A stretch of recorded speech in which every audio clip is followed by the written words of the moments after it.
to discuss the compound information graphics in Batch at a Glance.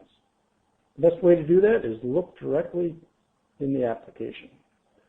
What I've got here is Batch at a Glance, and I'm going to discuss the compound information graphics, which you see here, and the toolbar associated with it.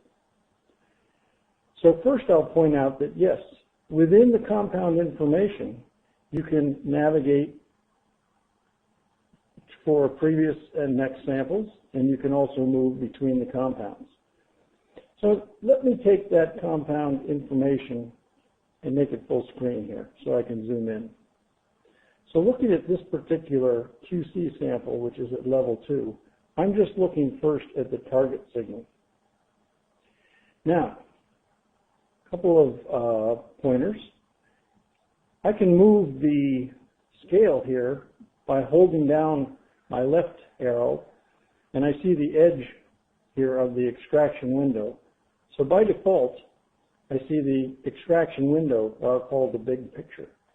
I can also, if I hold down the right, I can squish this down in terms of its spacing of the time. Typically not necessary. I have the buttons to do that, but I can also do that manually here with my right and left mouse cursors. Now, when I want to get back to the big picture, I can always click on this, which auto scales both the X and Y axes. If I want to just auto scale the X, I've got the capability here, or just auto scale the Y, I've got the capability there. Now, in terms of scaling, I've got something that is called fit to peak. Now, the usefulness of fit to peak is that it uses the integrator boundaries and gives me a much closer look at the peak. So as I said, the big picture gives me the whole retention time window, which was used to extract this particular signal, this particular ion transition. But the fit to peak zooms me in and uses the integrator boundaries. So if I really want to see the peak shape in much greater detail, I can use this fit to peak capability. Now, let me go back to the big picture. This is the target signal. I'm going to add in the qualifier signal, which shows me the target signal in black here, and in blue shows me the qualifier signal. In this case, the transition for the target is 136 to 91, and the transition, the MRM transition for the qualifier is 136 to 119. Now, I can also see that in a spectral view here, 136 to 91, 136 to 119. That's the transition. Here's the average spectra across that peak for this particular sample. Now, at this point in analysis, you're typically thinking of the compound, and the transition is more background information, so I will remove the spectral presentation and just concentrate on the target and the qualifiers.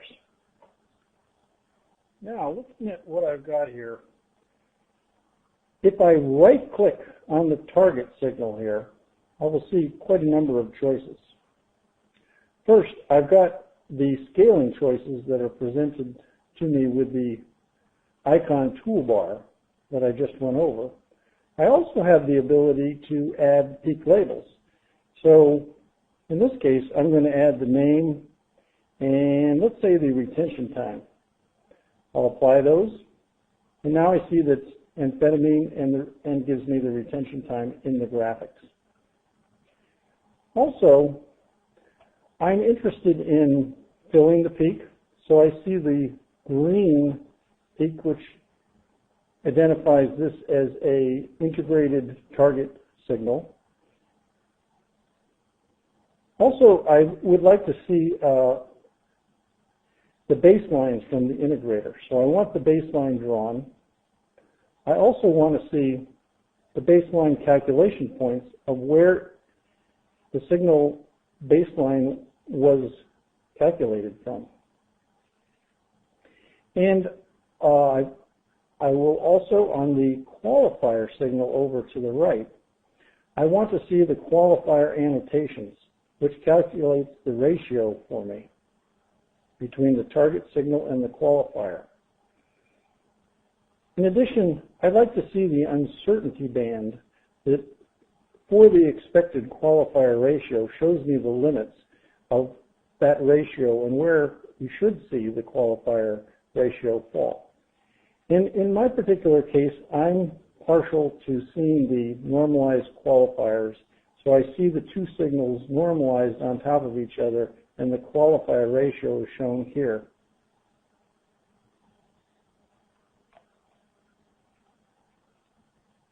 Now that I have my target signal and my target plus qualifier, I probably want to see the relationship to the internal standard. And the internal standard will appear in a corresponding pane just below my target. So in this case, I'm looking at amphetamine D5, and in this case, the amphetamine D5 also has a qualifier associated with it, a 141 to 124 transition. So this is quite useful to see the target and its related ISTB right next to each other. Also, with the toolbar for the compound information, I can manually integrate. So this button right here puts me into the manually integrate mode, and you notice that the cursor has changed. Now, I have discussed that in another section involving manual integration, so I'll skip that here and leave it. As I mentioned previously, the auto scaling gives me the big picture and shows me the baseline for quite a time window around the peak. But let me show you the fit to peak and how useful that can be if I want to get a zoomed in view of the peak and its characteristics. Now, I have the baseline calculation points turned on here, and notice that it will zoom in and show me the baseline calculation points.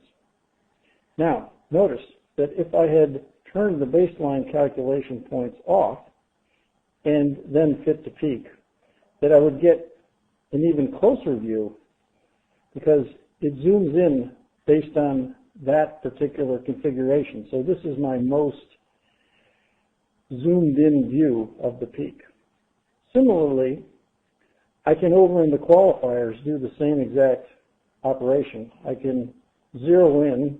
If I want to turn the baseline calculation points on, I can see those for both peaks,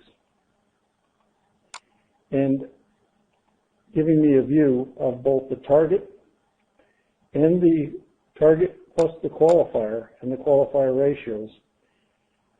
A lot of information in the graphics for you to determine how well your analysis is working.